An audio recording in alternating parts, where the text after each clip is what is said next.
Halo semuanya, hari ini kita akan belajar mengenai ukuran statistik data tunggal. Nah, ada 3 nanti yang akan kita pelajari. Yang pertama adalah ukuran pemusatan data, yang kedua adalah ukuran letak, dan yang ketiga adalah ukuran penyebaran data. Nah, kita awali dengan yang pertama, yaitu tentang ukuran pemusatan data. Ukuran pemusatan data ada 3. Yang pertama adalah min.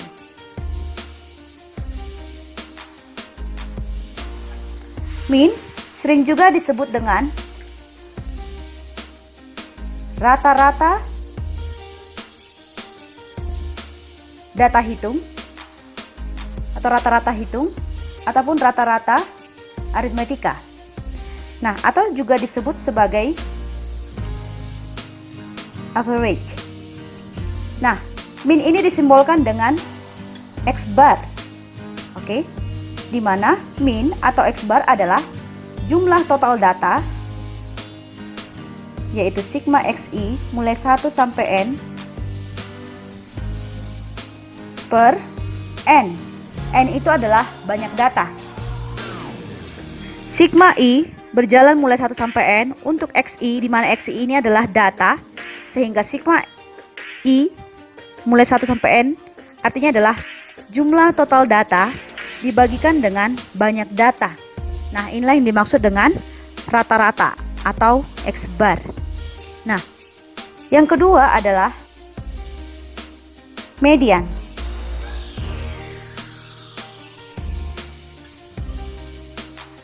Yang kedua adalah median atau kita sebut dengan nilai tengah.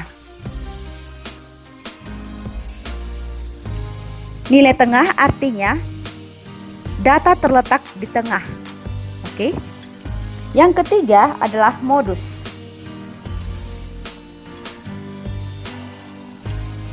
Modus artinya data yang sering muncul.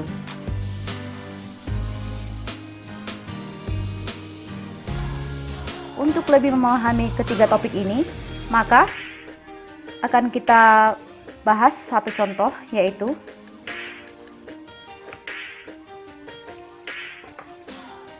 Misalkan diberikan suatu bilangan 9, 4, 6, 7, 6, 6, 5, 4, 7. Oke, jika kita hitung terdapat 1, 2, 3, 4, 5, 6, 7, 8, 9. Terdapat 9 data. Oke. Terdapat 9 data. Nah, yang pertama kita akan mencari yang namanya rata-rata. Oke. X bar itu adalah sigma i mulai 1 sampai n, di mana n-nya di sini adalah 9. Oke. Untuk xi per n. N adalah jumlah data, yaitu banyak data, yaitu 9. Sama dengan xi mulai 1 artinya data pertama, x1 tambah data kedua sampai data ke-9 dibagikan dengan 9. Kemudian kita akan mengganti setiap x1, x2 dan seterusnya menjadi data yang tertuang di soal kita ini. Ya, diawali dari 9, x1, x2 nya adalah 4 ditambah 6, 7 tambah 6 tambah 6, tambah 5, tambah 4, tambah 7 per 9. Oke, totalnya adalah, kita jumlahkan, 9 tambah 10, 19, tambah 7, 26, tambah 6, 32, 38, 43, 47, 56, 54. 54 per 9 adalah 6. Sehingga rata-rata data kita adalah 6. Nah, kemudian dilanjutkan dengan yang kedua, yaitu median.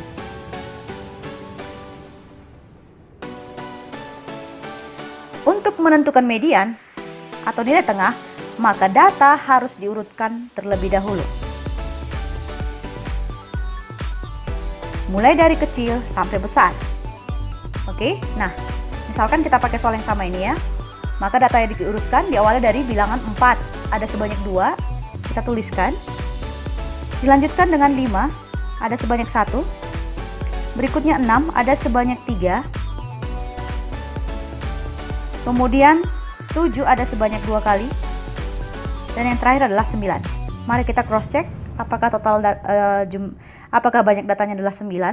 1, 2, 3, 4, 5, 6, 7, 8, 9. Nah, oke.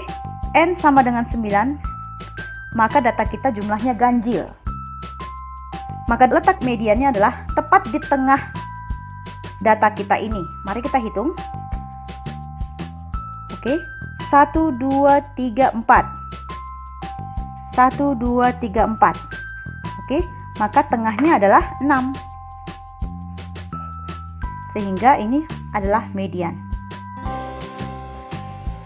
Atau ditentukan dengan rumus jika datanya ganjil,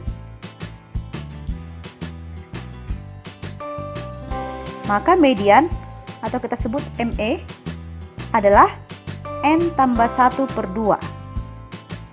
Oke, ini letaknya ya. Letak median adalah N tambah 1 per 2. Oke, karena N-nya adalah 9, maka 9 tambah 1 per 2 adalah 5. Ya kan, 9 tambah 1, 10 per 2 itu 5. Maka median kita letaknya di data kelima. Nah, data kelima itu adalah 1, 2, 3, 4, 5. Nah, ini median data kelima. Oke, begitu ya. Nah, bagaimana kalau misalkan datanya genap? Oke, seandainya datanya genap, kita misalkan ya, saya berikan contoh di sini. Saya berikan contoh yaitu 3 data berurut 4, 6, 8. Oke, ini N-nya 4. Nah, maka data genap. Nah, untuk data genap konsepnya sama seperti tadi, berarti di tengah-tengah. Oke, 1, 2, 1, 2, berarti median tepat berada di sini. Nah, untuk menentukan mediannya adalah 4 tambah 6 per 2, yaitu 10 per 2 sama dengan 5. Oke, seperti inilah dia menentukan median. Nah, yang ketiga adalah modus. Seperti definisi kita tadi, modus itu adalah data yang sering muncul. Maka jika kita lihat dari data yang sudah kita urutkan ini, maka modus adalah 6.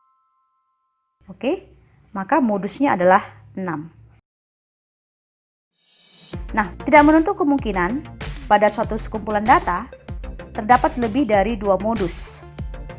Nah, jika sekumpulan data memiliki 2 modus, kita sebut data tersebut memiliki 2 modus atau bimodal. Sedangkan jika modusnya lebih dari 2, maka kita sebut dengan multimodal. Nah, ada juga suatu data yang sama sekali tidak memiliki modus. Maka kita sebut data tersebut tidak mempunyai modus. Oke, demikian. Kita lanjutkan dengan yang kedua. Yang berikutnya adalah ukuran letak data tunggal. Nah, untuk melihat di mana suatu letak salah satu data dari sekumpulan banyak data yang ada, maka kita akan menggunakan ukuran letak data tunggal. Nah, ukuran letak data tunggal yang akan kita bahas yang pertama adalah statistik 5 serangkai.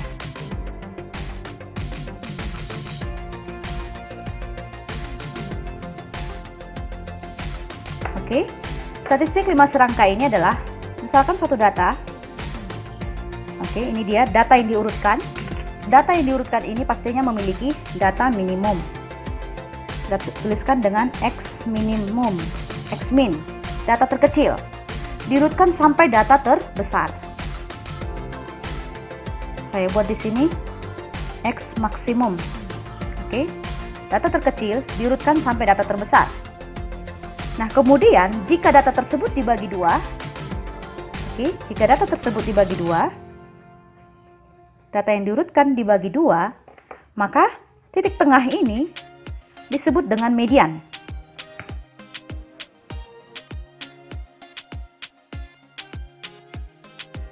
Kemudian, jika bagian pertama dibagi 2,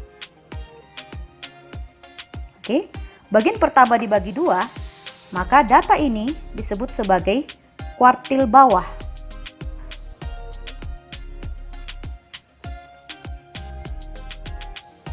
Sedangkan bagian kedua dibagi 2 lagi disebut dengan kuartil atas. Nah, median disebut juga kuartil tengah. Kuartil tengah atau kuartil 2 yang disingkat dengan Q2. Sedangkan kuartil bawah disebut dengan Q1 dan kuartil atas disebut dengan Q3. Sehingga jika anak-anak sekalian melihat di sini tertulis ada kuartil, maka kuartil itu adalah data dibagi 4. Kuartil itu adalah data dibagi 4. Ini bagian pertama, bagian kedua, bagian ketiga, bagian keempat. Nah, kemudian statistik 5 serangkai yang dimaksud tadi adalah data minimum atau data terkecil, kuartil bawah, median atau nilai tengah atau disebut juga dengan kuartil kedua, kemudian kuartil atas atau kuartil ketiga, dan data maksimum. Nah, inilah yang dimaksud dengan statistik 5 serangkai. Nah, otomatis karena tadi tertulis di sini ada kuartil, karena ada kuartil, maka untuk membentuk statistik 5 serangkai, maka data yang ada haruslah lebih besar dari 4, supaya kita bisa menentukan kuartil bawah dan kuartil atasnya. Jika data hanya di bawah 4 ke bawah, maka kita tidak dapat menentukan statistik 5 serangkainya.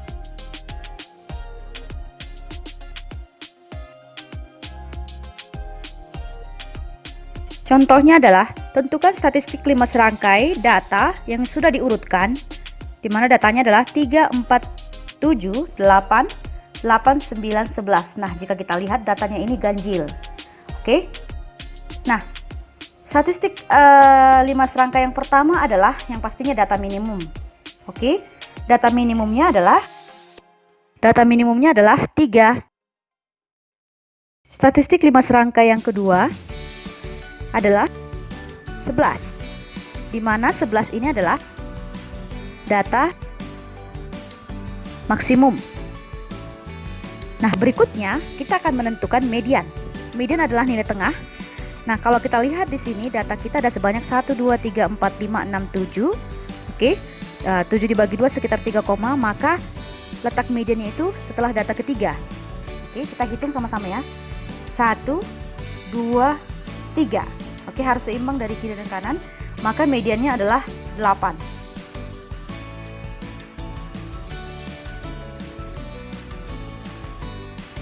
Median atau kuartil 2 sama dengan 8. Kemudian kita akan menentukan kuartil. Untuk menentukan kuartil pertama dan kuartil ketiga, maka kita melihat dari data di sebelah kiri dan sebelah kanan median. Median kita ada 8. Maka kuartil 1 kita lihat dari sini, dan kuartil 2, kuartil ketiga maksud saya dari sini. Nah, di sebelah kiri kuartil kedua ada sebanyak 3 data, dan di sebelah kanan kuartil kedua ada sebanyak 3 data juga. Nah, 1, 2, 3, maka nilai tengahnya, maka data yang berada di tengah-tengah adalah 4. Nah, data di sebelah kiri kuartil kedua ada sebanyak 3, yaitu 1, 2, 3. Maka kalau kita lihat data yang berada di tengah-tengah yaitu 4. Maka si 4 inilah yang merupakan kuartil 1. Nah, berikutnya yang menjadi kuartil ketiga, data yang berada di sebelah kanan kuartil kedua, yaitu ini 8, 9, 11. Kalau kita lihat data yang berada di tengah adalah 9. Maka 9 inilah yang merupakan kuartil ketiga. Jadi inilah statistik 5 serangkainya, yaitu yang pertama 3 untuk data minimum, 4 untuk kuartil 1, 8 untuk median atau kuartil kedua, kemudian 9 untuk kuartil ketiga, dan 11 untuk data maksimum. Kemudian ukuran letak data tunggal yang kedua adalah jangkauan.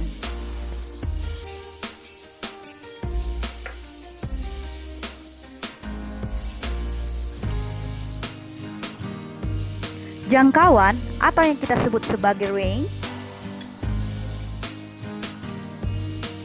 Oke, jangkauan atau yang kita sebut sebagai range adalah data paling besar dikurangkan data paling kecil, atau X maksimum dikurang X minimum.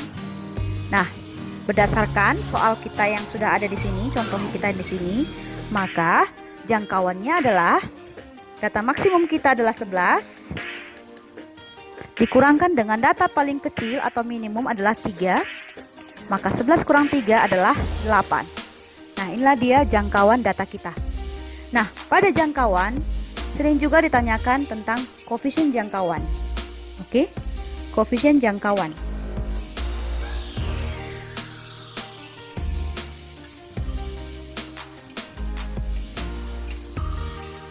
Koefisien jangkauan dirumuskan dengan jangkauan atau data maksimum dikurang data minimum dibagi dengan data maksimum ditambah data minimum.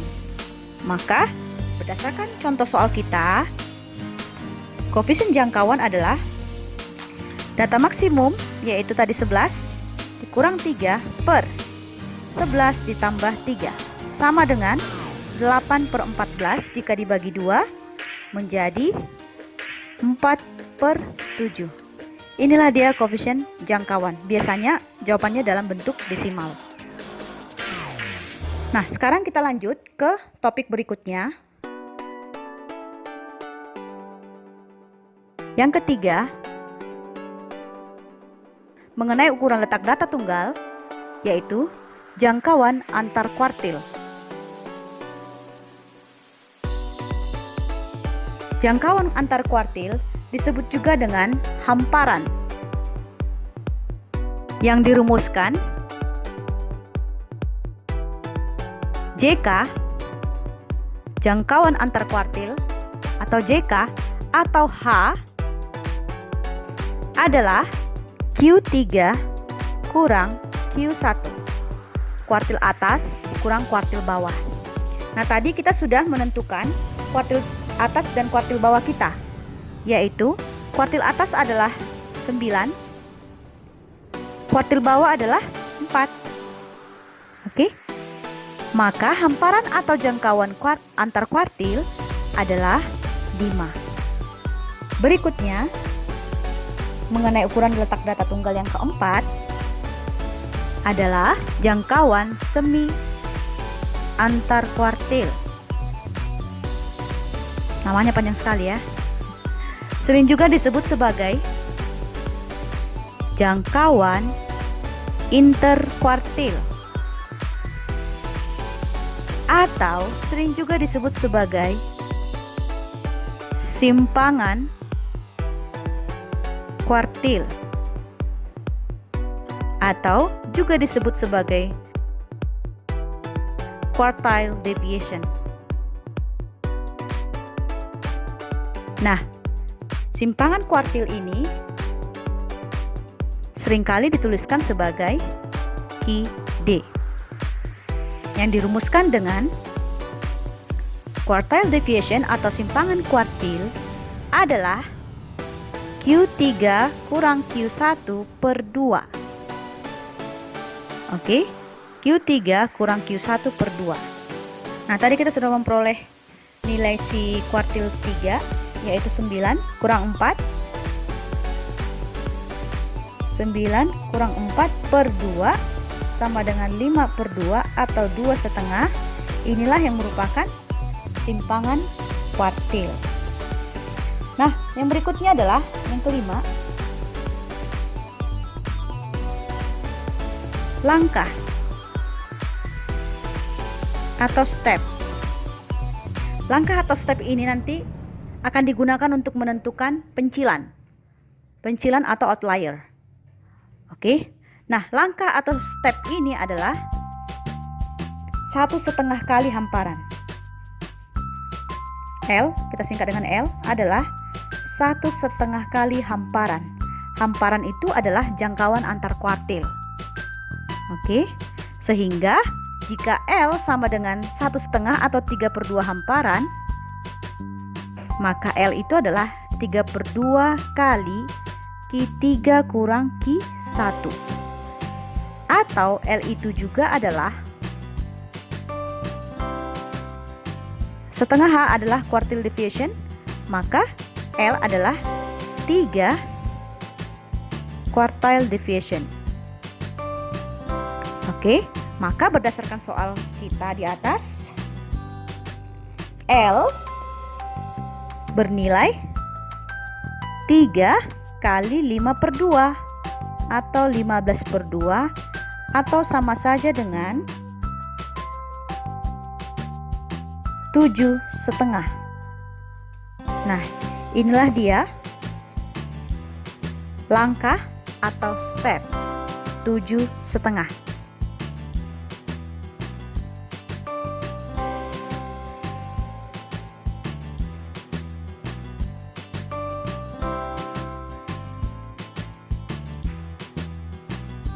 Ukuran letak data yang keenam adalah pagar dalam dan pagar luar.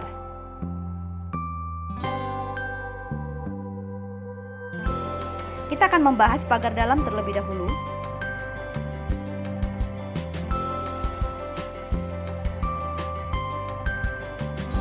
Pagar dalam disingkat dengan PD. Oke. Nah, pagar dalam ini adalah nilai satu langkah di bawah kuartil pertama. Saya ulangi, pagar dalam ini adalah nilai satu langkah di bawah kuartil pertama, atau sering juga disebut sebagai batas pencilan bawah.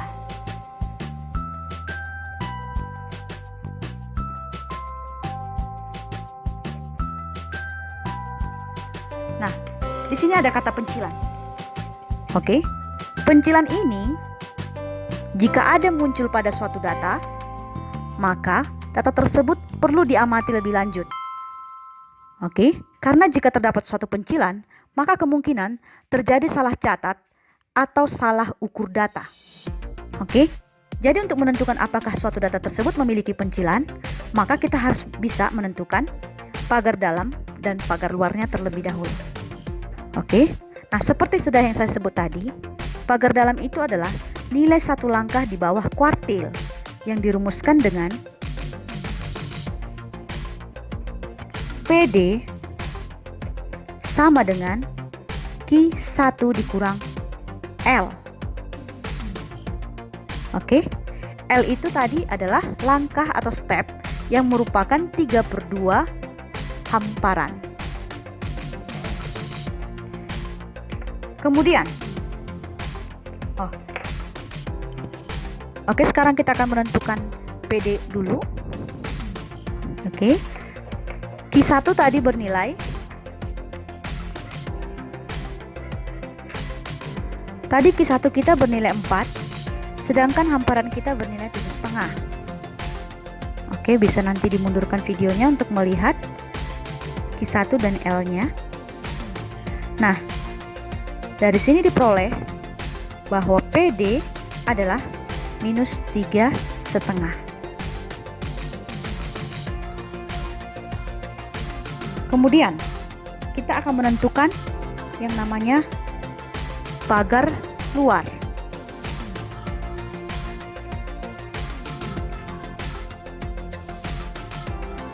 Atau PL.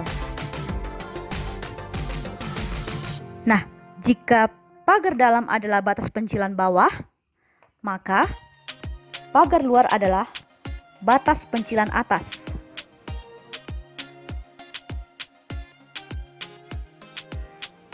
Maka pagar luar adalah batas pencilan atas. Dirumuskan dengan PL adalah Q3 ditambah dengan L. maka PL adalah Q3 ditambah dengan L. Oke, jika tadi kuartil 3 kita adalah 11, sedangkan L atau langkah atau step adalah 7,5, maka PL atau pagar luar adalah 18,5. Nah, dari sini kita akan menarik kesimpulan. Oke, dari sini kita akan menarik kesimpulan bahwa suatu data disebut memiliki nilai data. Suatu data memiliki nilai data normal. Oke, nilai data normal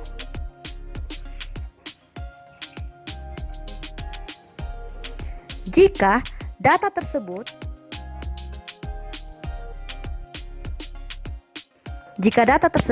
lebih besar sama dengan pagar dalam dan lebih kecil sama dengan pagar luar, di mana pagar dalam tadi adalah Q1 kurang L dan pagar luar tadi adalah Q3 tambah L. Oke, jadi jika data berada di rentang PD dan PL, di antara PD dan PL, maka data ini adalah normal. Sedangkan jika data lebih kecil sama dengan pagar dalam atau data lebih besar sama dengan pagar luar, oke, maka data ini yang berada di bawah pagar dalam dan data yang berada di atas pagar luar, oke, data ini disebut sebagai pencilan.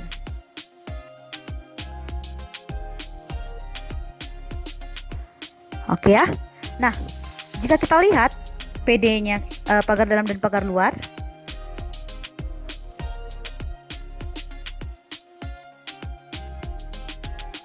oke, berdasarkan hasil pekerjaan kita tadi di sini, maka kita bisa merangkumkan bahwa data kita berada di antara ini. Lebih besar sama dengan -3,5 dan lebih kecil sama dengan 18,5.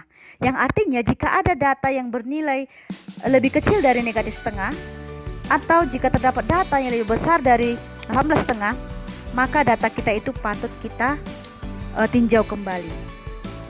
Oke, jika melihat data kita tadi ini data kita yang tadi yang kita olah, ya kan? Nah, data terkecilnya adalah 3, masih berada di interval. Kemudian data terbesarnya adalah 11, juga masih berada di interval kita ini. Sehingga tidak ada outlier atau tidak ada pencilan, maka data kita ini memiliki data normal.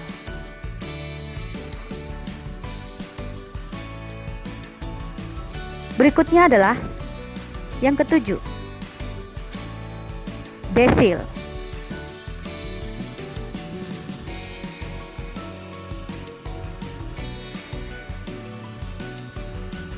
Jika tadi kuartil adalah data dibagi 4, maka desil adalah data dibagi 10. Untuk menentukan desil, maka pertama sekali kita menentukan letaknya terlebih dahulu. Letak desil ke I yaitu I kali N tambah 1/10. Kenapa per 10? Karena kita ingin mencari desil, berarti data dibagi 10.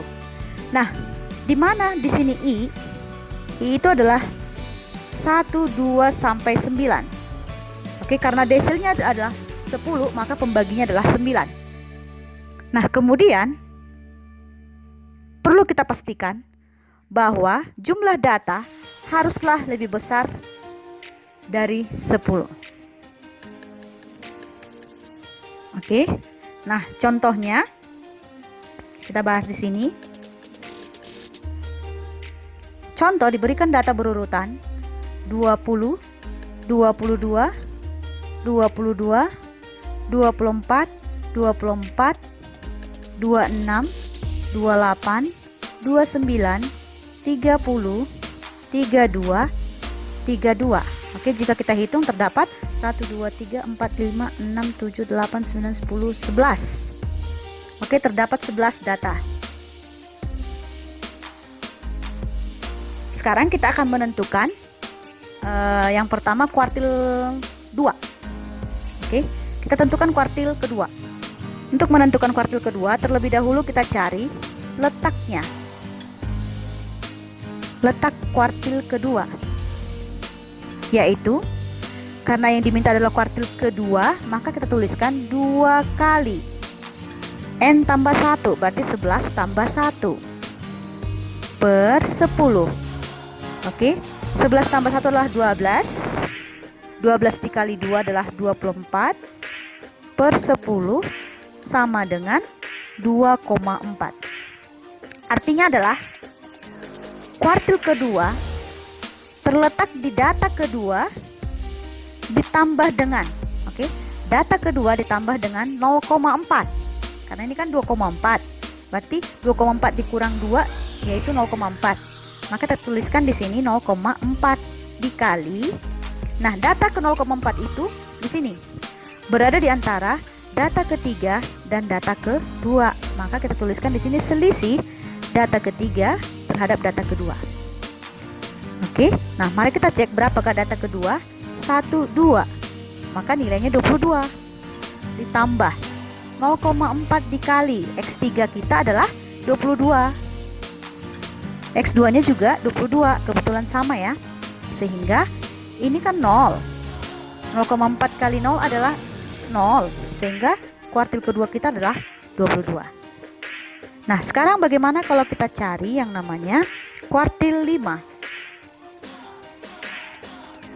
Oke, kita akan menentukan kuartil 5.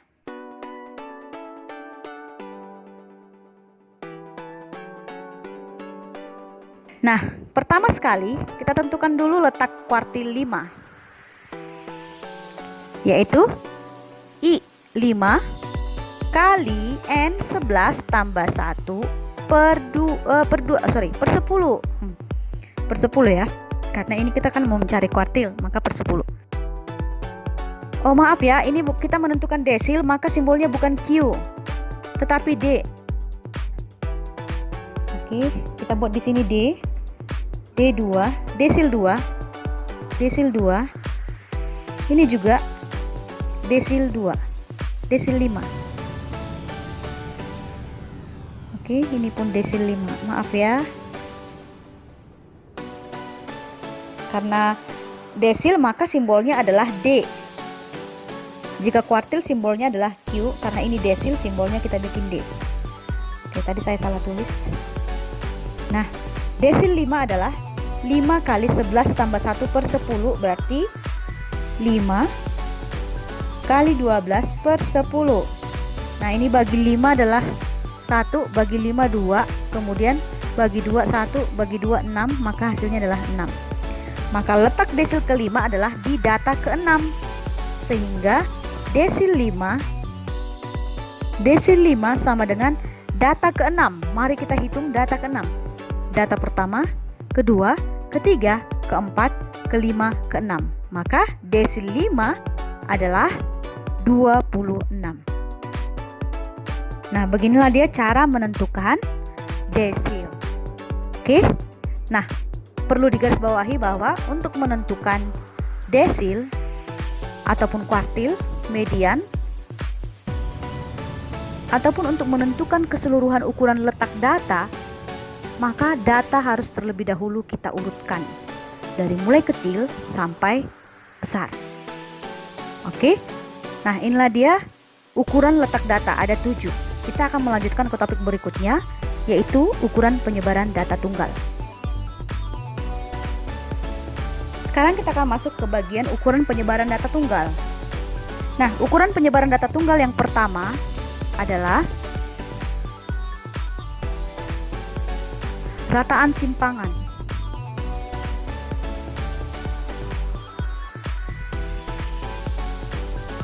Rataan simpangan atau yang kita sebut sebagai mean deviation.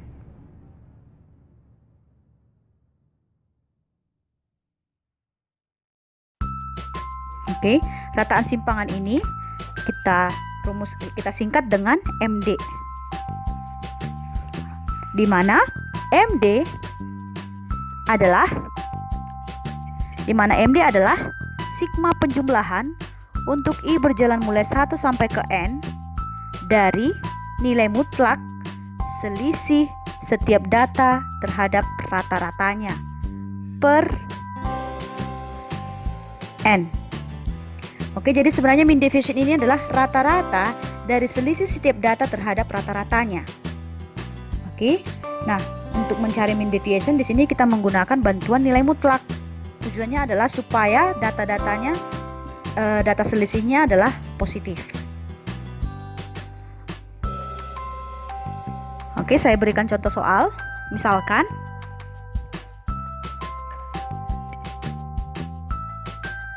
tentukanlah mean deviation dari data 2, 3, 6, 9, 10. Oke, 2, 3, 6, 9, 10. Pertama sekali yang akan kita lakukan berdasarkan rumus adalah menentukan rata-rata. Oke, rata-rata adalah jumlahkan semua data ini, yaitu 2 tambah 3 tambah 6 tambah 9 tambah 10 dibagikan dengan N. N itu adalah banyak data, yaitu 1, 2, 3, 4, 5. Oke, maka di sini per 5 sama dengan, mari kita hitung, 2 tambah 3, 5, tambah 6, 11, 20, 30. 30 per 5 adalah 6. Maka rata-rata kita adalah 6. Nah, sekarang kita lanjutkan dengan menentukan MD. MD adalah, nah, sigma penjumlahan artinya X1 kurang 6 ditambah dengan X2 kurang 6, begitu seterusnya ya. Nah, X1 kita adalah 2 kurang 6 ditambah X2 3 kurang 6 tambah X3 6 kurang 6 tambah X4 9 kurang 6 tambah X5 10 kurang 6 per 6 sama dengan 2 kurang 6 adalah minus 4, dimutlakkan menjadi 4, tambah 3 kurang 6 adalah minus 3, dimutlakkan menjadi 3, tambah 6 kurang 6 adalah 0, tambah 9 kurang 6 3, 10 kurang 6 adalah 4 per 6 sama dengan 4 tambah 3 tambah 0 tambah 3 tambah 4 adalah 14 per 6. 14 per 6 adalah, oh sorry, bukan per 6, per 5 ya, karena jumlah data kita adalah 5. 14 per 5 adalah 2,8. Nah, inilah dia mean deviation-nya. Kita lanjut ke berikutnya, yaitu menentukan ukuran penyebaran data tunggal yang kedua, yaitu ragam atau varians yang disingkat dengan S kuadrat. Oke, disingkat dengan S kuadrat dan dirumuskan dengan S kuadrat adalah, rumusnya mirip ke sini, hanya saja pada saat mencari ragam, untuk mempositifkan selisih dari setiap data terhadap rata-ratanya bukan memakai tanda mutlak, akan tetapi dikuadratkan, sehingga rumus ini berubah menjadi sigma I mulai 1 sampai N untuk selisih dari X1 terhadap X bar dikuadratkan per N. Nah, ini dia. Sehingga kita akan mencari varians dari data ini. Oke, varians dari data ini, jika kita lihat tadi X1 di sini kurangkan rata-ratanya adalah 2 kurang 6. Nah, hasilnya 4 ya. Akan tetapi di sini ada tambahannya, yaitu 2 kurang 6-nya dikuadratkan. Hasilnya menjadi 4 kuadrat. Ya kan? Karena ini 4, selisih 2 kurang 6 dikuadratkan, hasilnya adalah 4, ya kan? Dikuadratkan, ditambah dengan 3 kuadrat, tambah 0 kuadrat, tambah 3 kuadrat, tambah 4 kuadrat, per banyak data kita adalah 5. Nah, begini ya. Sama dengan 16 tambah 9 tambah 0 tambah 9 tambah 16 per 5, hasilnya adalah 25 tambah 25 yaitu 50/5 sama dengan 10. Nah, inilah dia variansnya. Nah, jika kita lihat ukuran penyebaran data untuk ragam, hasil yang diperoleh itu semakin besar. Kenapa? Karena di sini setiap selisih data terhadap rata-ratanya dikuadratkan. Maka untuk menyempurnakan atau yang sering dipakai ukuran penyebaran data adalah yang ketiga, yang kita sebut dengan simpangan baku. Simpangan baku atau standard deviation.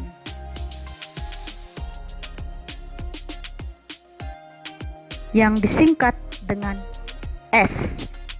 Nah, jika kita lihat di sini ada kesamaan antara rumus untuk simbol untuk ragam dan simbol untuk simpangan baku. Di mana untuk ragam S kuadrat sedangkan simpangan baku adalah S. Nah, dari kedua simbol ini bisa kita artikan bahwa S itu atau simpangan baku itu adalah akar dari varians. Oke? Akar dari varians atau akar dari ragam, yang artinya akar dari rumus ini, sigma xi kurang x bar kuadrat per n. Nah, dengan kata lain, untuk mencari nilai simpangan baku sama saja dengan mengakarkan hasil yang kita peroleh dari si varians tadi, dari si ragam ini. Maka simpangan baku langsung saja kita tuliskan menjadi akar 10. Nanti ini sekitar 3 koma nilainya. Nah, begitu ya. Demikianlah penjelasan saya mengenai ukuran statistik data tunggal. Tadi ada 3 yang sudah kita bahas, yaitu ukuran pemusatan, ukuran letak, dan ukuran penyebaran. Semoga anak-anak sekalian memahami materi ini. Dan semoga lewat video pembelajaran kita kali ini, anak-anak sekalian nanti akan lebih mudah memahami ukuran statistik untuk data majemuk. Terima kasih telah menonton video saya. Semoga bermanfaat bagi anak-anak sekalian. Mohon memberi dukungan dengan like, share, komen, maupun subscribe.